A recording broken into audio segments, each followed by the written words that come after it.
responsibility. And once you do that, I think it's going to make it easy, very, very easy. Right, we are going to go to another story. Another story is coming from is money laundering anyway. The Economic and Financial Crimes Commission, EFCC, has filed a fresh 26-count charge bordering on abuse of office and corruption against the immediate former governor of the Central Bank of Nigeria, CBN, Godwin Emefiele. Emefiele will be arraigned before Justice Rahman Oshodi of the Lagos High Court, Ikeja, on Monday, April 8, on counts bordering on accepting gratification, accepting gift through agents, corruption, receipt of property, fraudulently obtained, and conferring corrupt advantage on his associates, contrary to the Corrupt Practices Act of 2000. Now, according to the media report available to Atlantic Television Network, the new charges was filed on April 3rd by the EFCC prosecutor Rotimi Oyedepo-San.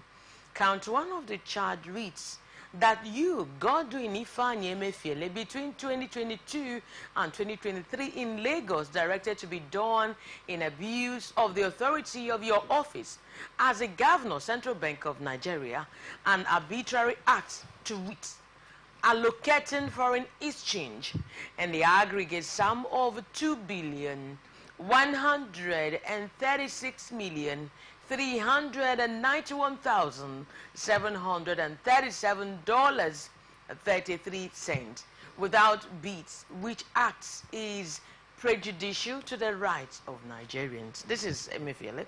As you can see him, he's been really fresh fries. I've been really fight against him. I just because this one now it has to do with legal. It has to do with like I want to start with Barrister Asim. Barrister Asim, you know the charges that Emefiele has been going through all this while in the court, and how they are saying is afraid. Does it really? How does this help in getting to the root of this issue, bordering on money laundering and all of that really happened during the touts? They want to really use it as a deterrent to other people who are going to occupy the seat, or is it just they want to inflict pain on him, or what? I just want to hear your opinion on this. Thank you very much. And this is an area that have been concerned for close to 4 decades of my practice. Now, I look at this particular area as where most Nigerians do suffer. It has come to prominence again because a so-called Nigerian big man is involved. If Emefiele were to be an ordinary man like myself, no media house will carry it. Okay. But honestly, this is what Nigerians go through in the hands of security agencies today. And the Administration of Criminal Justice Act 2015 of the federal government, the Administration of Criminal Justice laws of the various states 2015 also, will I say, empowers the security agencies to torture Nigerian citizens through this process that I call very diabolic and wicked. Now, Emefiele's case, if you have observed, Emefiele has been in detention now close to a year plus without, diligent prosecution. They will take him to court today, they will take him back. They amend charge, they will bring him out. The first one, they said he was sponsor of terrorists. The list of those who sponsor terrorists and terrorism came out, his name was not found there. The second one was that they said he was supporting some businessmen, etc., with central bank money. The third one, they said he was in possession of firearms, illegal firearms. they went to his house and they saw a pump action. They said he was positioning illegal firearms. We were thinking the trial will begin, but once they went and arraigned him, they came back again. This rigmarole has been on now, going to a year plus. Do you know why they do this? Because our laws capriciously and surreptitiously has given leeways to security agencies and agents to torture Nigerians using the instrumentality of the law. Number one, under our elementary laws in Nigeria here, the security agencies or those who are prosecuting can amend their charges at any time before judgment.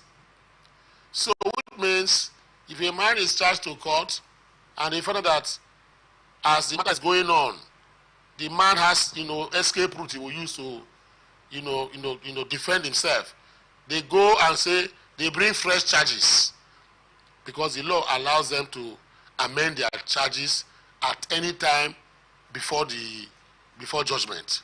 So the overzealous agencies manipulate that particular legal axiom. The second one is this particular issue of the holding charge. The holding charge anathema has been described by the Supreme Court in a number of decided cases that the holding charge is unknown to the Nigerian Constitution, that the holding charge is an inhuman charge. The holding charge, according to the Supreme Court, is anathema to the Nigerian Constitution, 1999 as amended. And they went for that to give facts and reasons why they say so, and I agree with them. Now, the Nigerian police, the DSS, anybody can arrest anybody, take him to court. They don't have any evidence against him. Just because a man wrote a petition on a piece of paper and submit to the police DPO or the CP or the IG, they come to your house and invade your house. They will not take you to their station and keep you in detention. The moment they look that the person sponsoring the petition is a big man or an interested party, they will go to the magistrate court and go and obtain what they call a holding order. That is that they will keep you while try to do their investigation. Whereas they ought to investigate before prosecution or before even arrest. In other countries of the world, it's only in Nigeria, Afghanistan, Iraq, Iran, that they will arrest you first before doing investigation. In the other democracies in the world, I have studied it. I found out that Nigeria is the only country where the police will arrest a man and keep him in detention for 7 days. Then they begin to ask questions, before they now do whatever. Whereas it ought to be investigation, arrest, and prosecution. But yeah, arrest, investigate, then prosecute. That is why Emefiele is still in detention. Now, the charges brought against Emefiele. What are the safety valves or guarantees that next week or next 1 month they will not amend the charges again? Because they want to punish the person. So if the police want to punish you, or the agency want to punish you, in this Emefiele's case, I believe it's more political now than real legal issues. Exactly. That is what I'm saying. They want to do Emefiele the way they did to a man they call Sambo Dasuki. They want to do the same thing they did to Zaki Zaki. I am not supporting these people. I don't know them. But the question I'm asking the government of the day, because government is a continuum. Sambo Dasuki was alleged to have paid for $2.4 billion. And names were mentioned and they were being prosecuted. Now you kept him in detention under the holding charge anathema for close to 3 years. Then you now release him. What happened to the $2.4 billion that he took? Zaki Zaki was also kept in the cooler. The same thing they do to Emefiele.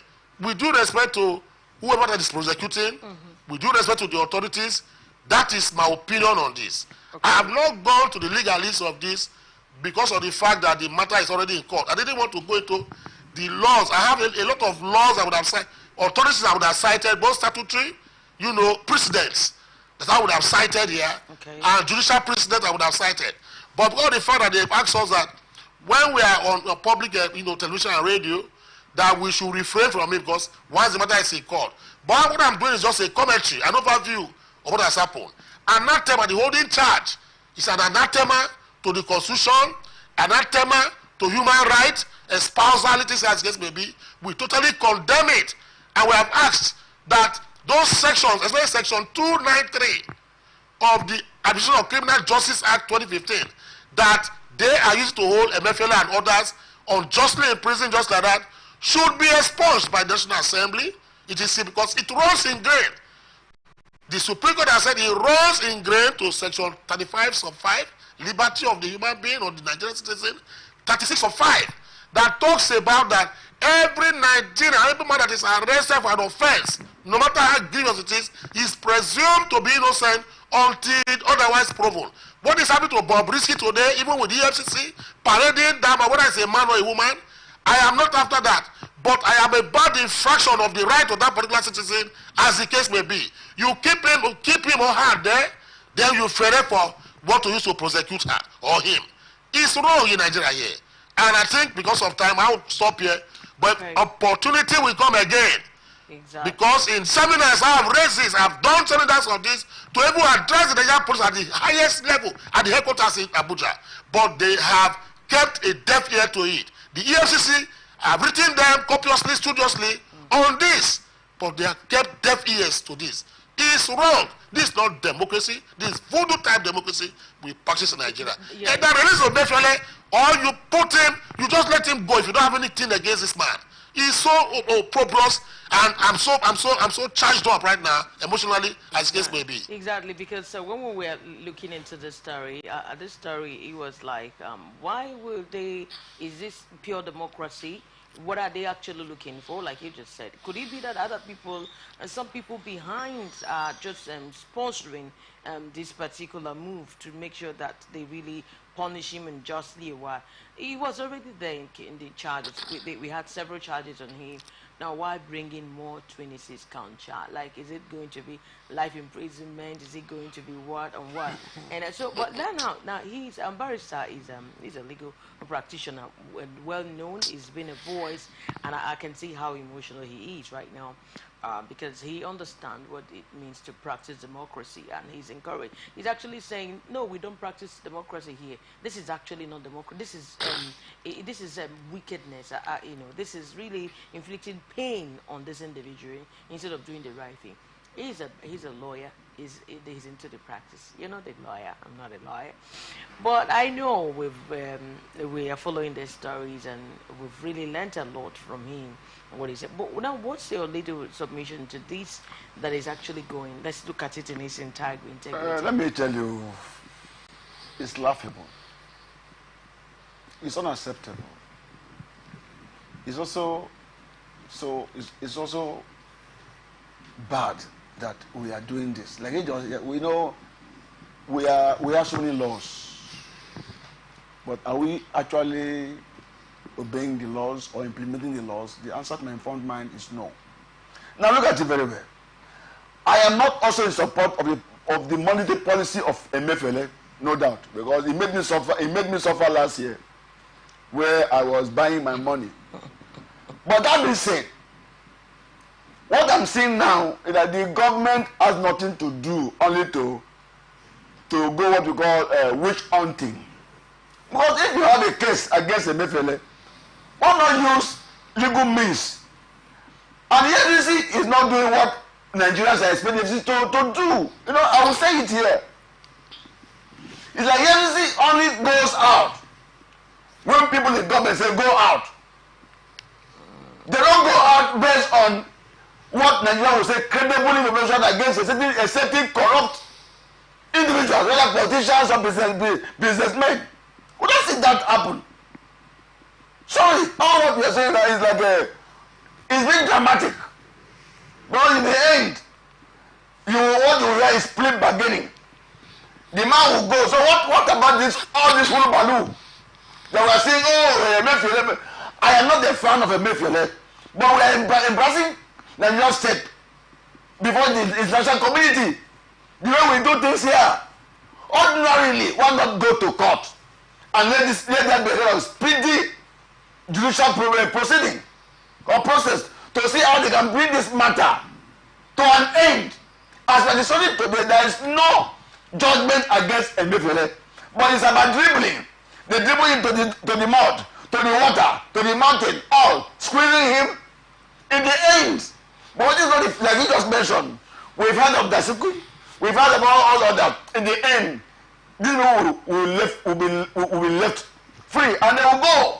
So why trying to intimidate Nigerians that you are doing something at least to show that you don't like corruption?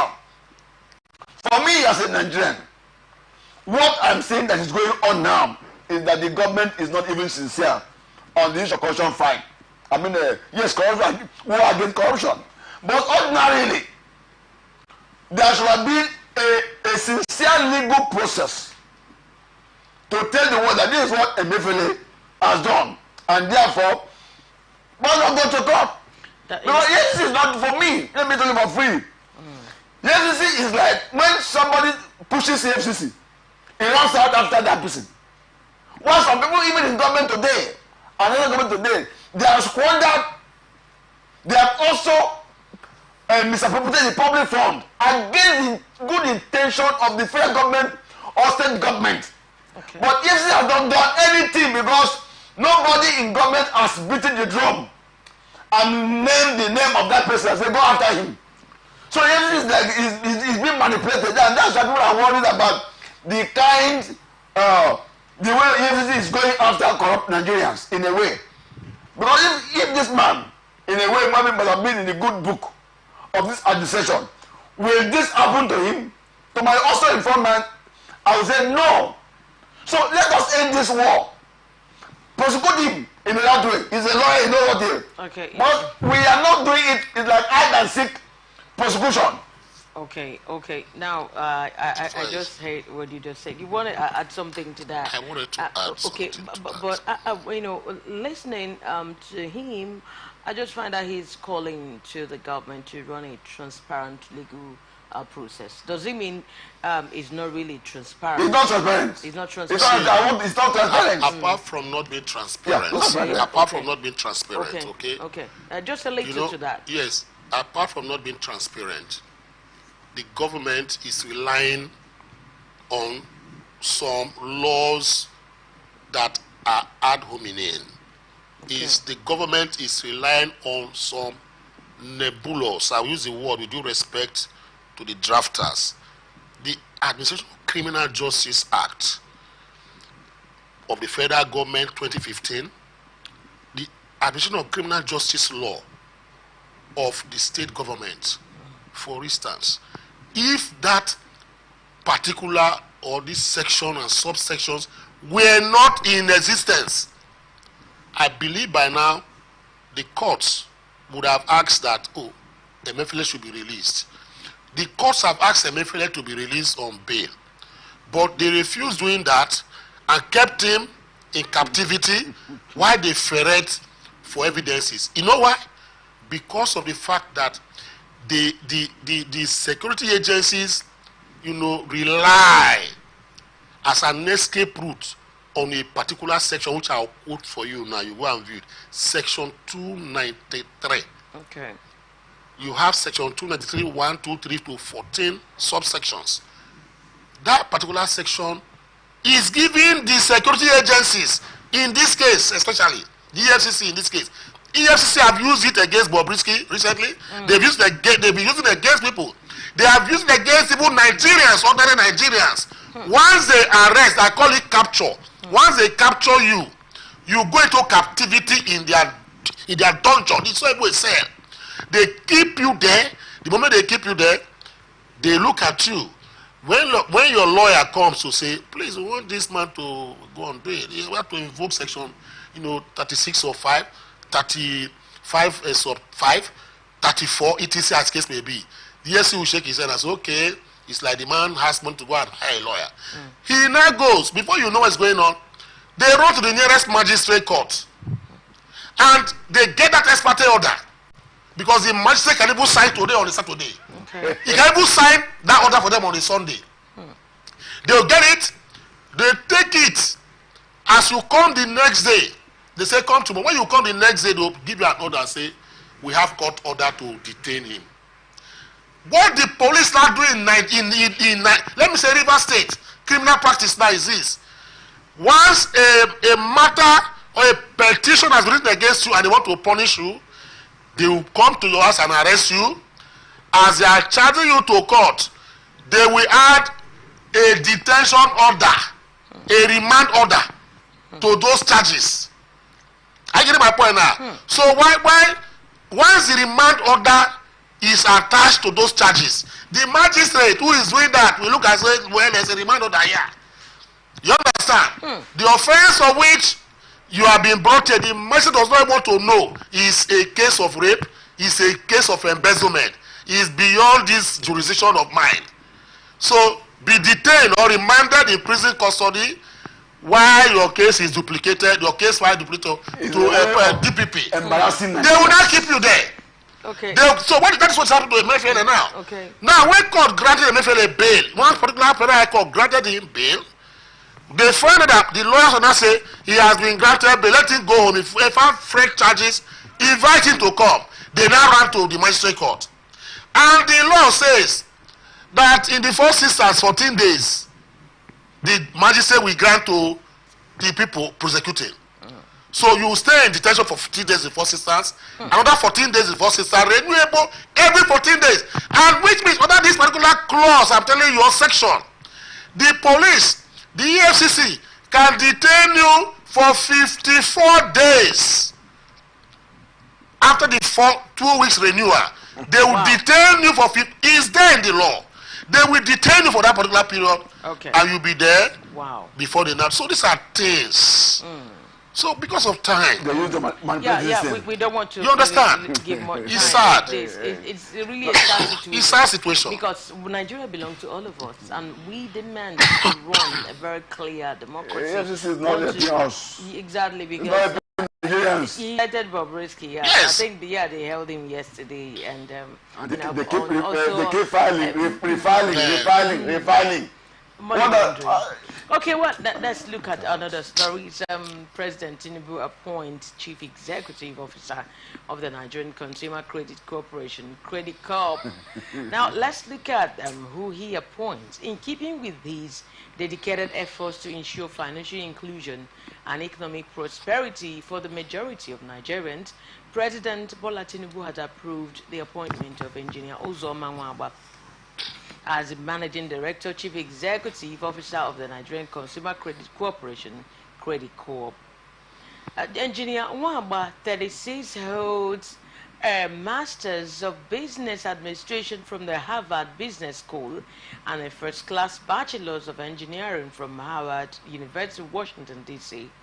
Now, prior to his appointment, Engineer Nwagba served as Chief Operating Officer at the Bank of Industry in charge of driving microcredits and other financial interventions at the institution. He had also served as Senior Investment Associate, specializing in financial services, banking, insurance, pensions at the African Capital Alliance.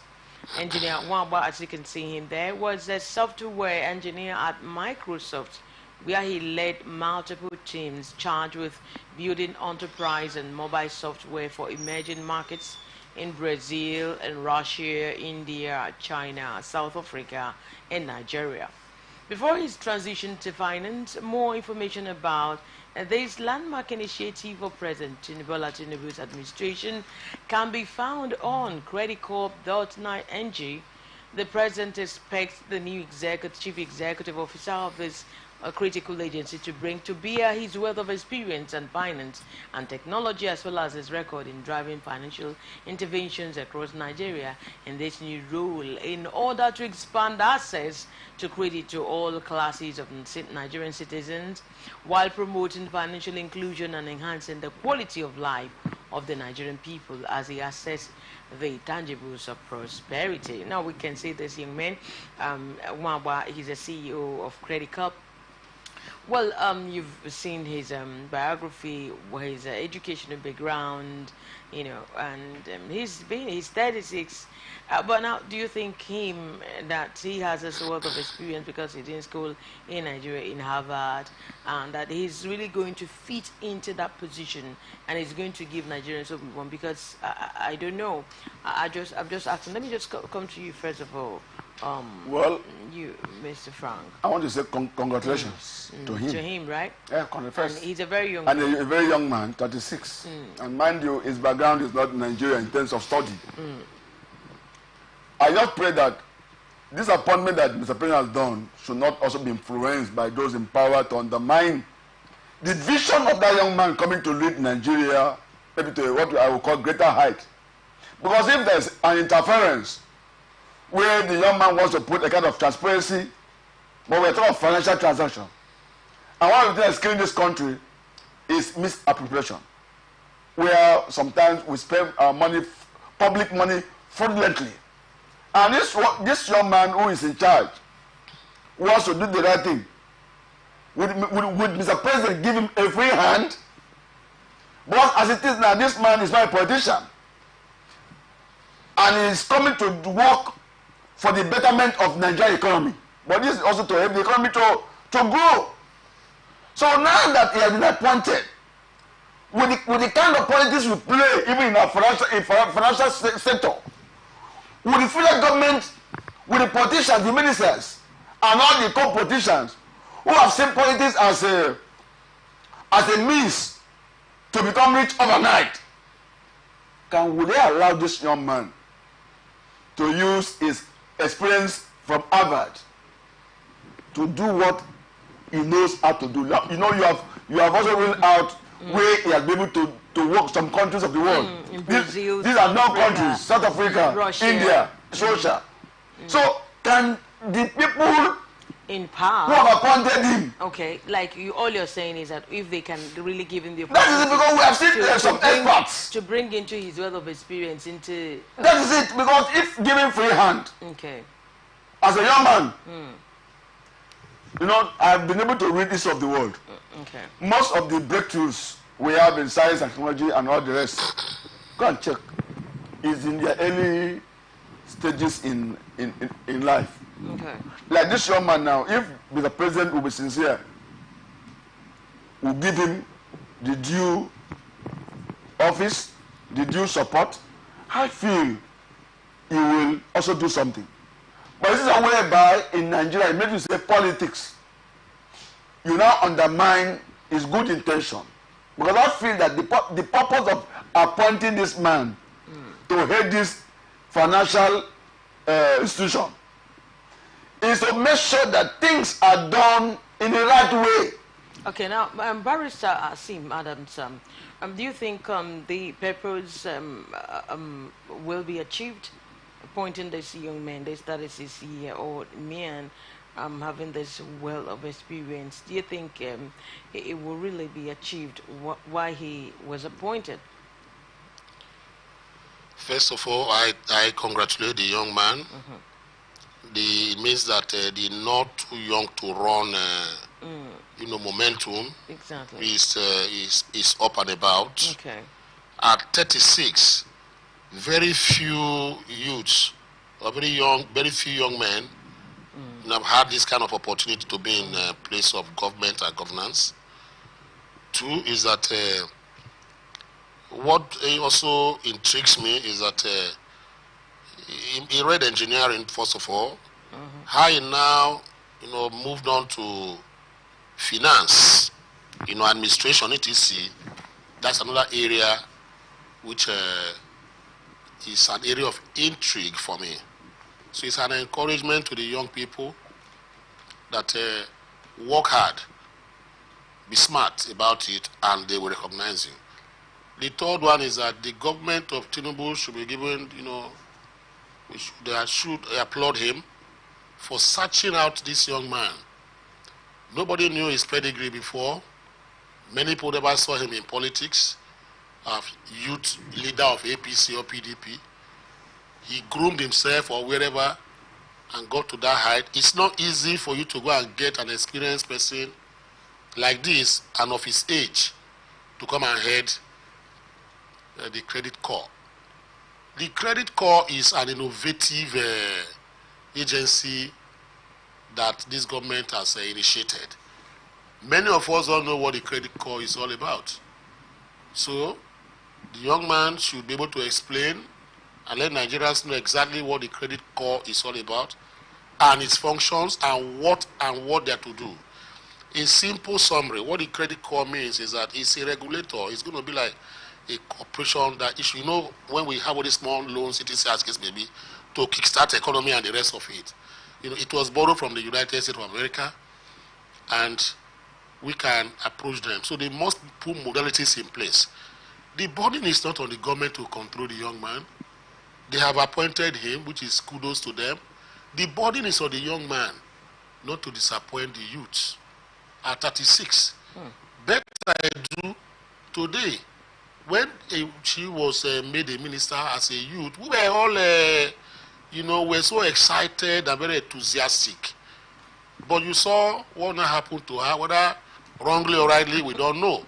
But today, a better I do is no, I can't even know where she is. I don't even know where she is. Now, the second one is that the Minister for Interior is another youth that was chosen by this government. We are watching these youth men who are already in governance and in position. The burden is on him, not even the government. Not when he gets in there now, he begins to appropriate things to himself and begin to, award loans or whatever to his kinsmen and friends or whatever. That is where the burden is. So I hope he will operate and work in tandem and in line with the guideline and that duty type that has been given to him, that does not disappoint the youths. I believe, because we don't know him, like Jose Mourinho said, he said, you see a watermelon, it's just like a watermelon that has not been cut into half. That you only know a ripe watermelon until you open it. That is when you know whether the watermelon is ripe. It might look very okay on the outside, but when you open it, you find out that it's not even sweet, it's very useless as the case may be. You throw it away. But when it was so beautifully on the table, you want to say, when I get, I will devour this. I hope he will prove, us wrong, that we believe that some of our youths have been corrupted in Nigeria, and they behave like their fathers and their great-grandfathers. The youths ought to be the mantle of leaders who will take Nigeria out of this world that we are. But many of them are disappointed. I hope this young man will not disappoint us. It's not the government that has the burden. It's him that has a body to discharge.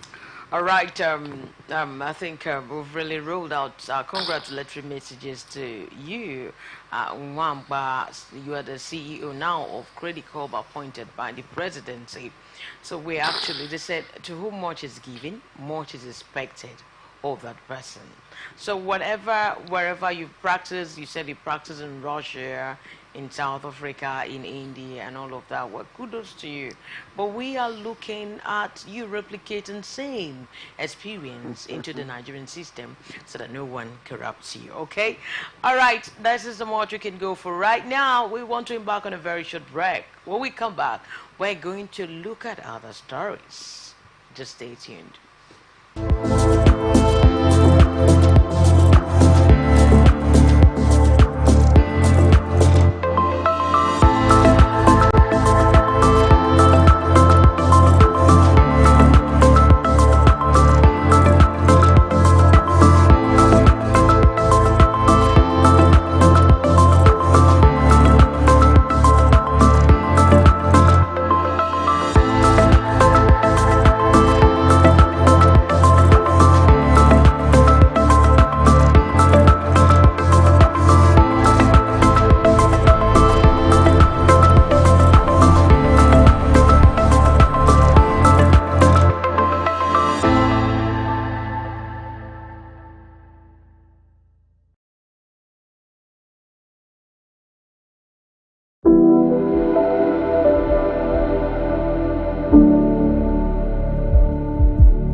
Every day, our lives are changed by history. We are one people, all of us. Leaders, politics, Nobody's ambition is what they blood. I have fought very firmly. natural occurrence, war, and the world economy.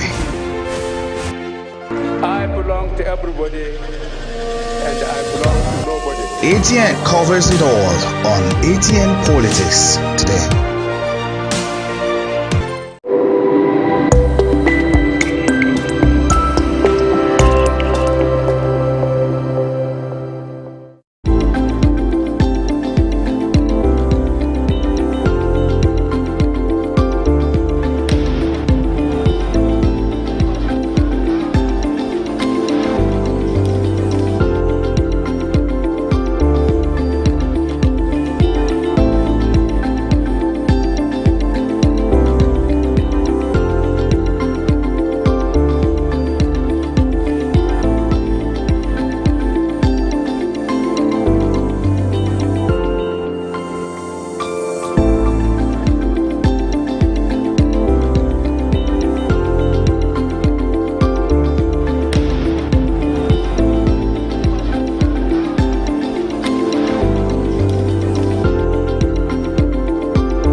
From the line across the ocean to the land beyond the mountains, through the Sahara, we bring on-spot news, live analysis, expert discussions on trending stories in politics, business, socio-economy, sports, and documentaries. So catch all the updates on the happenings around the globe. Stay focused on the fact today, only on ATN.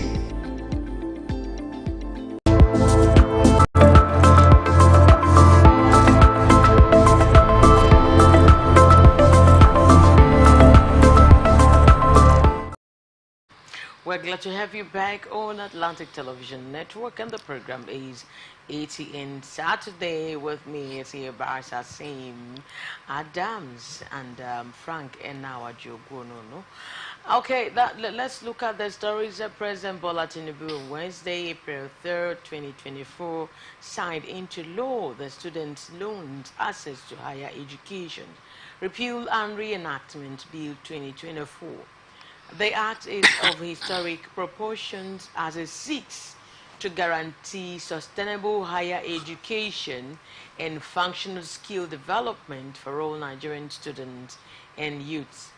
And why the previous act was amended, now let's look at the reasons behind why the previous ones was amended for them to sign it into law. The Repealed Student Loan Act 2023 had some challenges bordering on governance and management. Purpose of the loans, eligibility criteria for applicants, method of application, repayment provisions, and recovery of the loans. The amendment under the new act, we hear that Student Loans Access Higher Education Repeal and Reenactment Act 2024 sufficiently resolved the challenges highlighted above and includes the following amendments. Now, listen to very, very carefully. Establishes the Nigerian Education Loan Fund as a body corporate that can sue and be sued in its name and has a power to acquire, hold and dispose of movable and immovable property for the purpose of its functions. Now, this ensures that the fund can legally enter contracts, including loan agreements, and may also initiate action to ensure repayment by beneficiaries. 2. Empowers the fund to provide loans to qualified Nigerians for tuition, fees, charges, and upkeep during their studies in approved tertiary academic institutions and vocational and skills acquisition institutions in Nigeria. 3. Build, operate, and maintain a diversified pool of funds to provide loans to qualified applicants and ensure access to higher education, vocational training, and skills acquisition. These amendments ensure that students can apply for and receive loans to cover tuition, institutional charges, and some upkeep. 3. It separates the governance functions from the management operations of NEL Fund by establishing a board of directors with a chairman and a secretary.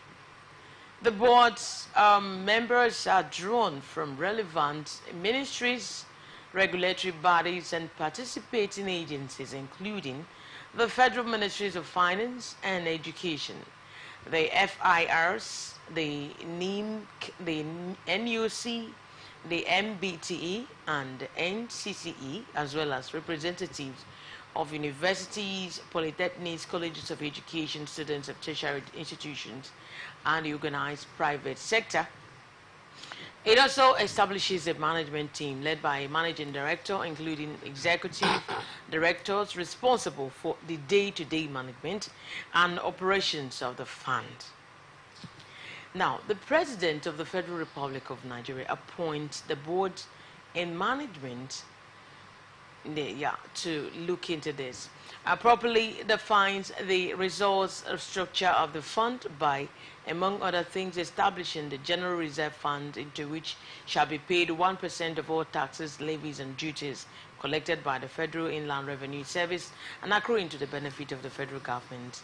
Okay, and from which the fund shall pay amount payable as loans to qualified applicants for tuition fees, charges, and upkeep, as well as the fund's operational expenses and such expenditures necessary for attaining the fund's objectives and functions. Let's just take it there. We're talking about it's signed into law the student loans. What they've been really talking about is how, first of all, they also had this law, but they found that there was challenges. They found that there was loopholes. They said no, they have to close it. And now bringing out all these criteria, all these necessary. I don't know how you look at it. I think it's going to really help students. I want to start from you, Barrister Adams, as a legal practitioner. How do you look into this? They've been deliberating on this for a very long time. Now, you know about the former one, and they said it has a very big problem. There's the challenges that need to be amended. This one I'm just reading out now is an amended one. Do you think it's going to go? I believe it's going to really go a long way in helping students, both in their fees, their charges, their tuitions, and those who cannot even, those who have no one to train them in the universities. I believe this student loan is going to go a long way in helping them. Or is there anything I'm missing out here? Is there anything that we should look into? Thank you very much. What you just encapsulated, just now, are some of the amendments, to that particular repealed, law, are now reenacted, as a law signed by the president. Now, if you look at the old one, which we periscoped as at that time, The old one was saying that for you to qualify for this loan scheme, your father or the person that is sponsoring you must earn a minimum of 500,000 naira per annum as a guarantee or to act as a guarantor. And we found out that that was very offensive and was not a law that will suit the majority of Nigerians. And people cried out to say that, look at people who receive the minimum wage of 30,000, some people receive below that. There are families that they don't even earn up to 15,000 naira in a month. They work, but they have children who are going to school. How do you want a father like that to come and guarantee? That is number one. Number two was the inclusion of ASU in that particular old bill. Then the CBN, the governor of the Central Bank of Nigeria, and a rep from Federal Ministry of Finance would have been there, and the governor of Central Bank of Nigeria would have appointed the chairman of this particular board and his secretary. Okay. That was not taken out. The other one was that the students, once you take that particular loan, you are bound to pay once you leave school. People now argued and said, now, a man that just left school, how do you want to repay a loan that he took while in school? That was why they now included at 2 years after his NYC. And the old law was saying, how do you recoup the money? There was law for prosecution, etc. as the case may be. But what this new law has come to say is that if you are unable to pay after that 2 years window given to you, you can give a reason, that the reason why I'm not able to pay that loan back is because I'm not employed yet. I have no job. So you simply swear to an affidavit to that effect that you don't have a job. So they should give you time to get a job and you begin to pay and forward those things. etc. There are so many, innovative ideas that were, put into this. The other one was a juristic personality of the NEF fund. NEF fund now becomes a juristic personality, can sue and be sued, which means that a juristic personality is that it operates a corporate entity like a human being. It has life.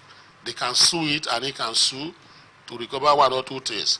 The other innovation, because a lot of people were asking, that was what ASU was asking the federal government. How do you fund this particular student loan scheme?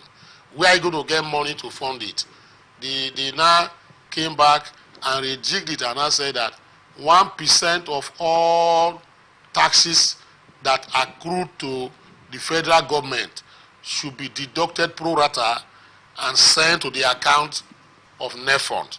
So beginning from when the law was signed into a law by the president. So 1% of FRRS, all these tax, imposts, etc., or whatever as case may be, take out 1%, fund that particular account. But finally on this, our worries has come to be that one, Nigeria is a very polarized and divided country. Nigeria is polarized on ethnic religions, what I call the ethno-religious divide. It's a very wide one. Now, if you come in there now, the person heading that particular place is from the south or from the north, as the case may be, people will begin to look at that man carefully and say, let us see how many people is giving this thing. When he brings the list out, and you now find out that the eligible or qualified people there are about 30% or even 40% or 50% are from the south. The north will begin to query and say, why this? If 60% also come from the north, we from the south will be questioning, how come is this? They have influenced it. They now look at religion. If Adamu and Muhammad and Jafar and the rest populate that particular list, the Christian body will say, why is it like that? Is it only Muslims that you have on this planet, this entity called Nigeria? So how are they going to make that happen? So the particular this thing has also, given them the leeway for them to act. That they have to act in accordance with Section 14, Sub 3 of the 1999 Constitution in terms of spread. But I know that those who operate it, that is where the problem is. It's not the law, it's a very fine law, as the case may be. These are areas that we have, whatever that is good. ASU also raised a concern, which is very germane. He is now saying that, you know what's going to happen? That the federal government want to jack up the price of school fees in their institutions, so that, there's a student loan that you are able to 500,000, as the case may be. Federal government will now jack up school fees to about 300,000 or thereabout. That will now affect those who do not apply for the loan. That it's not good. That was why they criticized and said they will not participate in it. Okay. That is it. I'm just trying to summarize. Now the other one is this. If you look at it now, the major question we are asking is this. You saw what happened to People's Bank under Tai Sholari, a very meticulous man at that time, an activist who we thought, was a man that was a socialist. You saw what People's Bank. What will happen if we now bring some people there and they embezzle the money?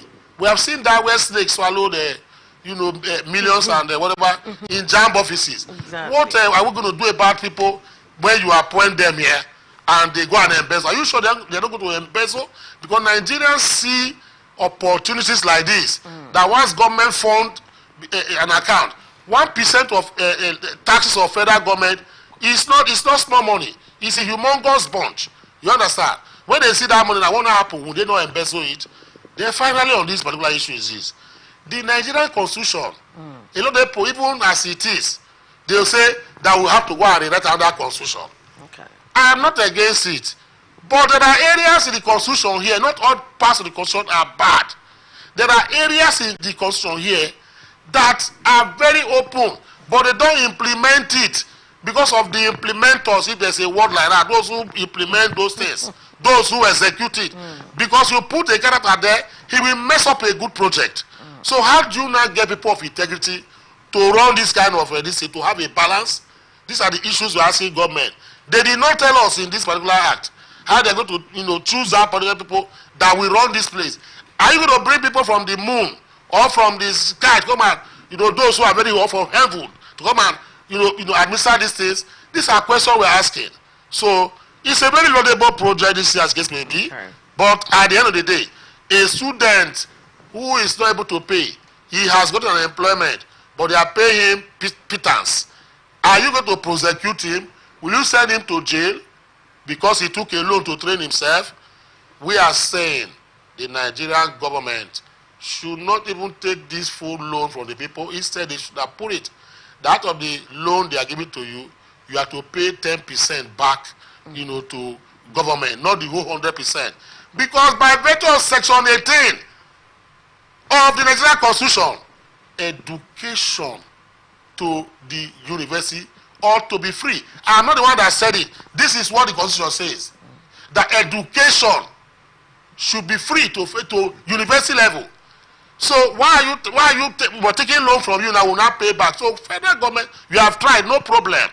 Please, instead of paying 100% of the loan, let us pay 10% of the loan, because you are the one that will train us. In other climes, you train people, you employ them, they not pay back the society. Okay. You don't tax them to train them. Well, okay. Well, this is your areas of practice, and I always respect your opinions on things like this. But you and our Frank no, it's okay. It's okay. Oh, no. Okay. No. All right. So, what's your take on these? Because, like he said, you've listened to him, and the first act, he had a lot of problems, whereby you must have someone who has a fat, money in the bank account before you talk about loans. You must have someone to present before. But this time around, it's been amended. So I'm just looking at it, and what can you say about this? Well, first of all, I want to say, and because later I'm going to tell you about the development. It's a good one. It's a borrowed program or policies to help others have been doing. some countries are also helping some Nigerians to study abroad, as we all know now. See, the main issue is funding. We've heard of 5 billion. Now, 5 billion, maybe and above. We have millions of students, both those who are pursuing their postgraduate studies in Nigeria. Now, the mode of application and the source should not be made secret, because in Nigeria, this issue has been made public. Oh, government has given room for children to obtain loan. How? For me, in that law, which was also is a law now, there will be a stringent condition that children of the highly placed, I use that word, is my own, should not have access to this loan. Children of the highly placed Nigerians should not be given loan. I know that maybe law will say it's a human right. Oh, but that should be, because it should be for children of the indigent people that should have access to this loan. Because one, this loan is to head their studies. People cannot pay school fees. As we're discussing today now, no school fees is below 40,000 naira in Nigeria. I just paid one last month. In Uniport here, school fees is almost 200,000 naira. So tell me where we're going to. For how long will one be given opportunity to obtain this loan? Is it that you just go to obtain 500,000 loan? Is it for a session? But see, something must be streamlined so that the people who are going to obtain this loan will know, oh, this loan, is it about a session or once? But nobody goes to beat the drum. Oh, this loan is to help students. And in the end, you know that this loan is against the students who are eager to have access to the loan to end or to conclude their academic pursuit. But what you must also know in this country, we like to sing the songs of victory when the victory yet has not been achieved. Because now that the president has signed this into law, it is obvious that people want to also undermine the interests of the students and the purpose in which this NEFA was set up. For me, as a Nigerian, I don't feel that let us learn how others are doing their own. Like last year, in America, where this thing has been going on for years, Joe Biden came on board as a president and observed that those who obtained this loan and have finished schools were not able to pay back this loan. It's not a Nigerian thing. It's not owing financial institution. It's not a Nigerian thing. The president in his own, like politician would say in Nigeria, in his own magnanimity, cancelled the loan, which was a very huge relief on the debtors. Wow. Yes, in America, not Nigeria. Okay. So in Nigeria, in America, the people owe. Okay. So for me, I feel that this particular program that we are seeing to be a good one should be giving a human face, that the real people should apply for this loan. Okay. And use this loan judiciously, because I have seen about 2 important items. One is for school fees. Okay. 2, for upkeep. Because if I pay school fees, I need to buy books, I need to eat, I need to acquire accommodation. Okay. So that there will be no distraction. We have seen children going out of the school, out of campus, to do other things. We have seen some students also doing some nefarious activities. But if this loan actually is judiciously carried out, and students also abide by the regulations of the loan and considering also what they are doing in school, I feel it will be a good omen in every some of the students, because I believe not some of them too will abuse it. But some few of them who are studious will also use this loan to complete their academic pursuit. Exactly, like you were just saying, let it just be that it is those students that are really going to take up these loans, not deviating from what it is, because this is the Nigerian system. However, in another development, still on the student loan, Tinubu appoint a 3-man management team for Nigerian Education Loan Fund. President Bola Tinubu, he approved the appointment of management team of the Nigerian Education Loan Fund, and the appointment is contained in a Friday statement by presidential spokesman Ajuri Ngelale, who said the move is in line with Tinubu's determination to secure Nigeria's socio-economic future by ensuring sustainable higher education and critical skill development for all Nigerian students and the youth. He listed the new management team as number 1, Mr. Akintunde Soya, Managing Director, CEO, Mr. Frank Frederick Oluwafemi Akinfala, Executive Director, Finance and Administration, and Mr. Musafa Iyal, Executive Director, Operations. To the appointment of the management team, the President expects that the necessary apparatus is expeditiously put in place for the effective takeoff of this pivotal fund for the immediate and lasting benefit of Nigerian students and families in all parts of the country, the statement read. Now, you can see that as regards to signing into the law, he has also appointed a committee to make sure that he look into the matter. I think Barrister Asim, I think he is quite really commendable, because when I was listening to him, I was listening to Mr. Frank and Awaji, it actually said that let it not be diverted. Because for as long as it is called student loans, let it be that it is the real student that will come and apply for the loans.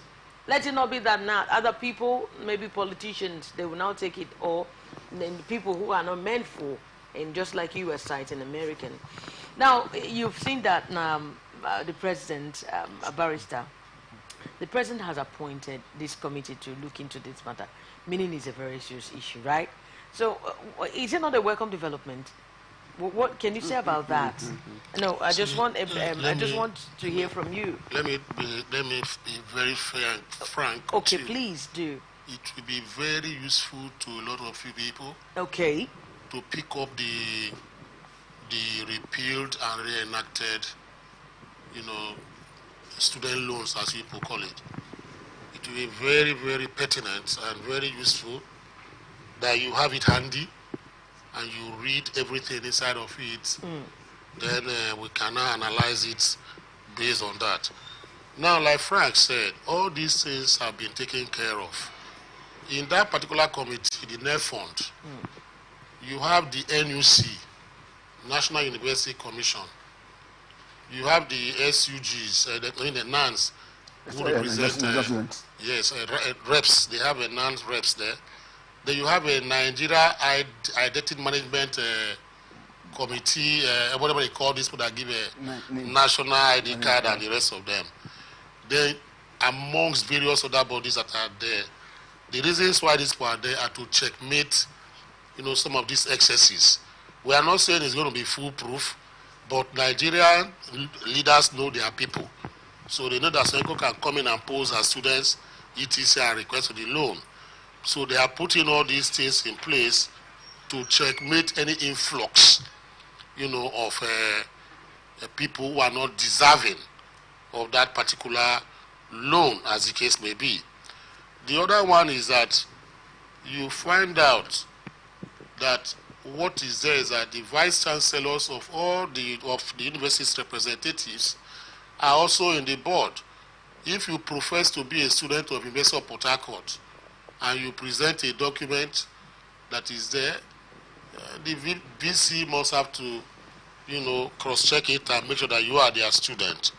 If you skate through, and you now skate through into the process and you get it, if you are caught, you'll be prosecuted. I know in Nigeria a lot of things, a lot of people manipulate things. The people that I am scared of are those who are going to operate this. I am telling you now, in the next few days from now, this particular appointment will be criticized. You know why? From there, I've seen two people, and another one is some ethnic, and ethno-religious dentists will come out and begin to make some insinuations. Just watch this, I'm telling you now. They begin to make insinuations that, why do you have two Yoruba men there? You have one Hausa man there. Why is there no Igbo man there or a man from the south, as the case may be? I am telling you, just this coming week, you're going to see those things happen on television and radio. So we should be, circumspect, as the case may be. See, what runs a place and make it very viable for people to enjoy the fruits, is the way it is being implemented and execution of it. If you have people with good spirit, good-natured spirit, you will not have any problem with this student loan, whatever as case may be. Like the ASU have done everything. I engaged one member of ASU in the radio station when the first this thing came out. He said there's nothing good in it, that they should not even introduce to Nigeria, that is going to enslave students. He gave so many copious reasons that were not verifiable. But at the end of the day, when I met him the last time, he said, well, with this amendment, I think he's at ease now, with what has come in. So these are the things that are in place. Okay. The student loan should not be thrown away, just like that. Implementation in America, the Student Loans Board has been there for decades. Now, if we bring this kind of mantra to our country, let's give them a trial before we begin to criticize them. Okay. We know that there are potholes and there are loopholes here and there. That is why the president had to go and remake and rejig it. For instance, that eligibility. Eligibility factor is this: who is qualified? It's not whether you are from a poor home or from wherever the case may be. Then there's an amount stated in that particular loan that you get. It's not just a one-off whatever. They know the schools that we have about, is it 4 sessions we have? Year 1, year 2, year 3, year 4. It depends on studies. Some even 5 years. 5 years. 7. So they know they don't. If they give you 500,000 naira, is it not one session? So it's something that you are eligible to for a period of time you'll be in school. The first year, this is how much they are giving to you. Second year, this is how much you take. It's not a one-off situation. So that is why they say you repay back when you get your job.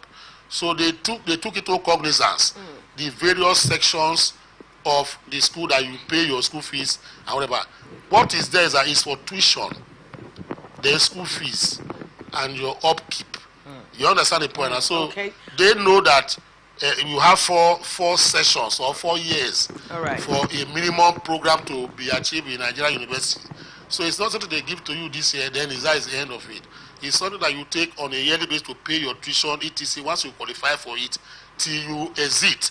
And in that particular district, what I want to tell Nigerians is not that why I am saying, yes, government has their lapses, but we, the Nigerian mentality, I've seen that happen. That was what killed People's Bank. People's Bank, people were coming there as traders. They give them money. They don't want to pay the loan back. They run away. They say it's government largesse. Look at what is happening in this app. Those this app, that loan apps. Yeah, somebody will take a loan of 30,000 naira from a loan app. Now you enjoy everything about it. Return the money back to the people. You don't want to pay them back. You forgot that they need that money to use to pay others who are in need. So that is the problem we have in Nigeria. Let it not be that when they give you and you graduate, you just run away, as the case may be. That is why the NIMC is there. So that you don't bring fake passport, you don't bring fake ID cards or whatever. Once you bring, they say, bring your name, let us see your name. Exactly. They verify it. So there are so many districts that are embodied in that particular district. And if you notice also, if there's any false statement, yes, like they said, the person is liable for 3 years imprisonment. Imprisonment. So there are laws guiding it. So go through this act. It's a very laudable one for me.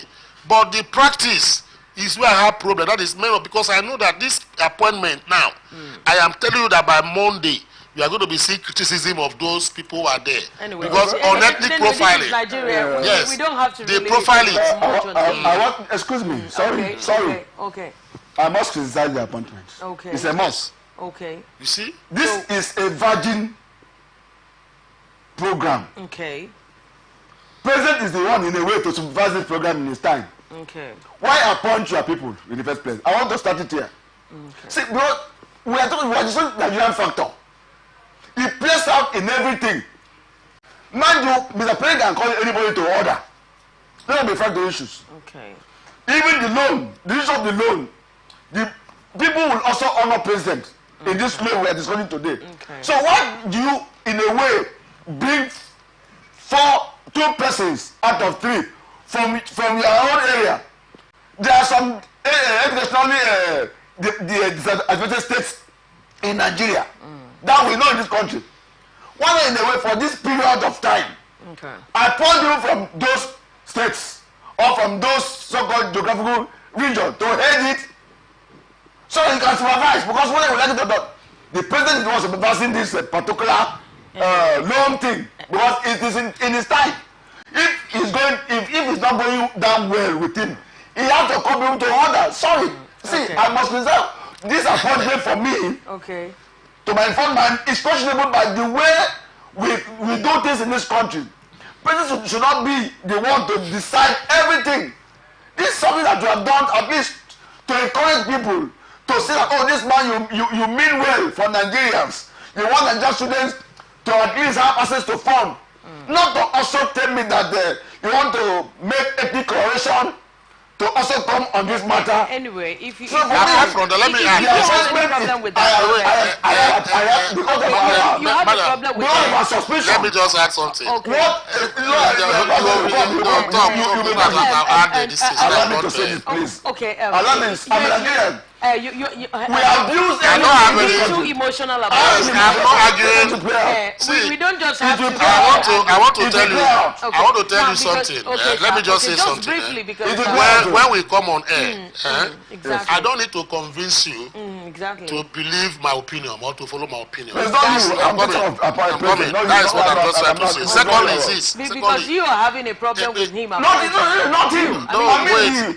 The president. Problem it's not with with the him now. president It's the president, not him. setting up this I am committee. coming. By putting 2 people. Okay. Just hold on. Now, barrister, what Yes, do you let have me- to say? Am I not the one that raised this thing? Okay. Because I knew I'm coming. I'm not the one that raised it that is going to Exactly. be. But you have not, you don't understand. The 3-man board cannot rule that particular, the NER fund. Okay. There are other positions. You have to wait Okay. for other appointments to be made. These people are the steering committee to steer this thing. Of course, look at this. The appointments there is more than 30 something. This is to head the board. No, wait now. The board is not just The waiting. board functions are controlled by this Madam, I will person. raise this one here. I will raise this one. Okay. I don't. Let me. I want don't to give want us information. to- You have not gone to the act. Exactly. You have not gone to it to know Which are we talking Nigerian? the Which different. are we talking Nigerian? No. We I don't- I'm sorry, FCC was Excuse me. Let us not go into No, that, we please. cannot. No, I Let think, us not go into that. we have- Let's be very informative. There's a very sensitive stories now that is coming from Jigawa right now. What happened? No, I'm going to talk about. You will see now. Now, this is just your own submission. You wouldn't say I don't think you can just conclude that no act is actually. We have seen the law, and the laws are way obeying the law. Well, let's take it like that. But the only thing we are asking is that now they have signed this loan into law, Yes, which I giving acknowledge them it. access to high education. Yes. That whatever, if they said this money is meant for education, let it be for education. Why must there be Let nepotism it be in the appointments? transparency.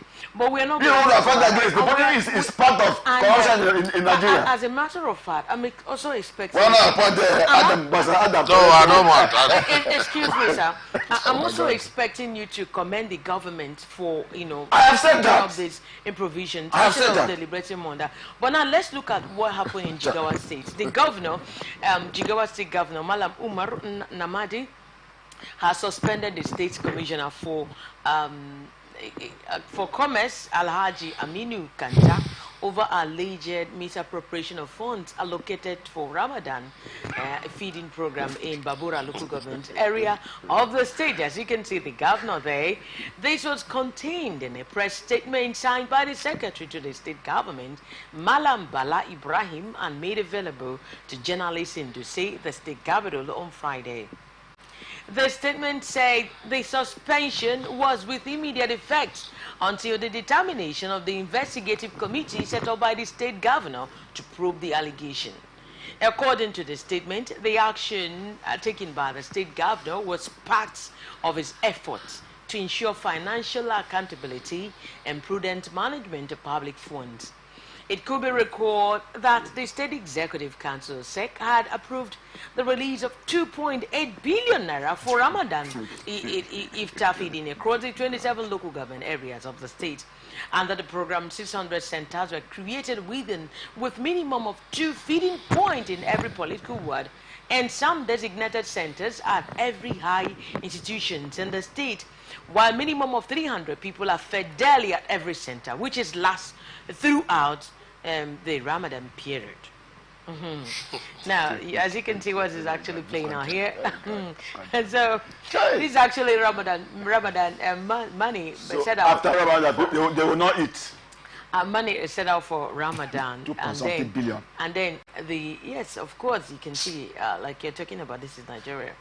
And then we are trying to, make sure that everything works out well for us in order to give Nigeria a very good image. Now, they said that the governor has suspended the commissioner for misappropriation of funds. And this is Ramadan. See, let me... So, okay, you just It is unfortunate. Okay, let me just start from It is unfortunate. This abuse of fund by even the governor. Exactly. I see. I don't need to, by my little knowledge of study of life. Okay. You set up 2 billion naira, can even give some place of that Jigawa state no water. So why not use this money to 2 billion will give good water in some about, let's say, 3 communities, and it's not in the budget. Let us also be realistic. It's not in the budget. This is an impromptu execution of fund. Okay. So you just come on board because you know that all of maybe in our state we are Christians. So you're not okay. We set aside in Easter. Let's feed everybody in a day. This is what I call palliative also that we are doing important work for me. Suspending the commissioner of commerce for misappropriation of, because he gave room for that. This huge amount of money that will be used to do projects, to make agriculture to work in that state, and to also, even we don't discuss about loan. Some people that say they are not going to school. Some schools they have no seat. Instead of use the opportunity to use the money, you say you want to feed people. Ramadan is how many days? How many months? And after everything, people saw opportunity to read themselves, because that's the opportunity that he has created. Now we are talking of the commissioner. It's not only the commissioner that did it, and thank God they are investigating. But I am not in support of corruption. But the governor gave room for some, because even I would say that it's a fraudulent development for him to have set aside 2.something billion for Ramadan feeding. I think we've looked into something like this some time ago. It's fraudulent. Before they implemented it now. And when I was looking at people will be happy with it. It's a Ramadan, let's see it now. When I was looking at these stories, I was like, what happens to infrastructure? What happens to development? Why would they channel this amount of money to Ramadan feeding? In itself, it's misappropriation of funds. Barrister Asim, what can you say about this? Asim, before you it's Asim. No, it's Asim, yes. I always look at this. Firstly from the legal perspective. Exactly. Then before I enter the political perspective. Exactly. You see, before now I was talking about laws in Nigeria that need to be abrogated or amended. There are laws that is causing all these problems, first of all. Some of these laws are so terrible that I don't know why the National Assembly has not deemed it fit to either abrogate or amend those laws. For instance, Section 10 of the Nigeria Constitution says that Nigeria shall be a secular state, and no state shall practice any form of religion and as an official religion. In other words, religion should not come up. Issue of religion, matters concerning religion should not even be mentioned when you are doing governance. The state, the federal, as the case may be. But we have run ingrained to that particular Section 10. If you go to Section 277 or thereabout, the judicature, you find out that you have what they call Sharia courts. You have what they call native courts also, and area courts in the northern part of Nigeria. Sharia, the word Sharia is related or connote Islam. It's an Islamic word. That is why you have that in the Constitution of Nigeria, the word Islam was mentioned 65 times. The word Muslim was mentioned 67 times or so.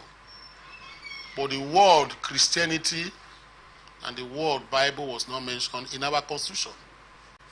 But Section 10 says that religion should not be a state thing. Why put it in our Constitution? Giving the House of Assembly of any state in Nigeria that want to practice Sharia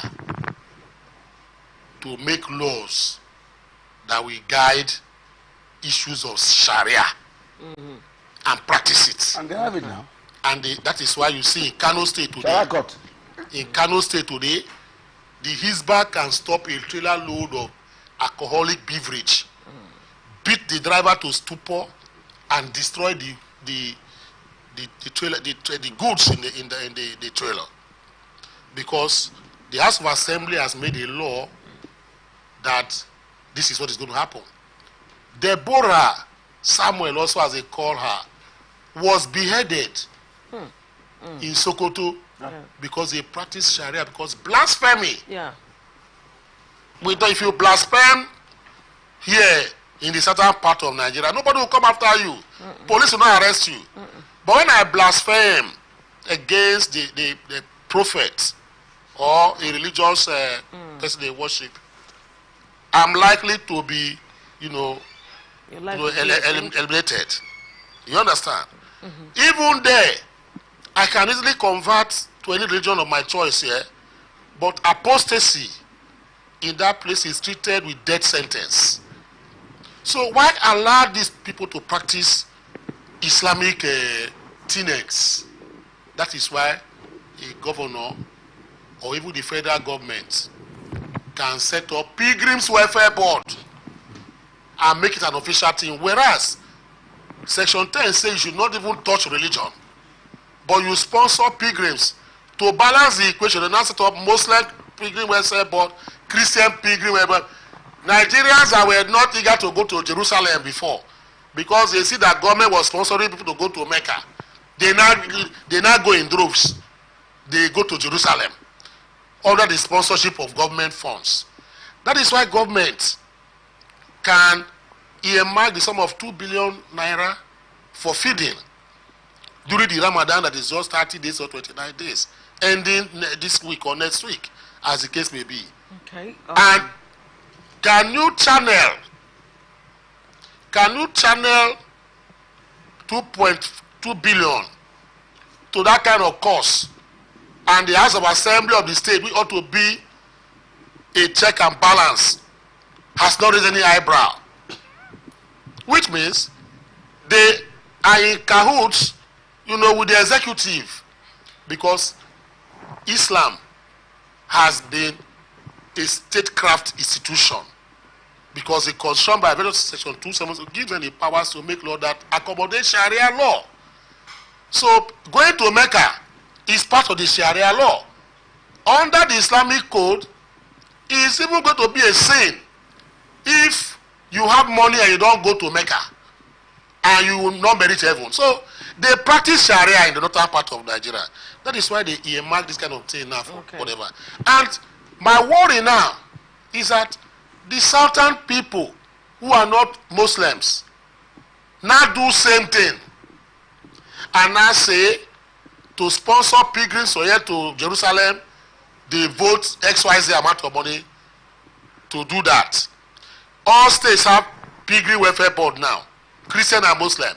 Government aspect. Whether your state is populated by Muslims or Christian, they don't longer care.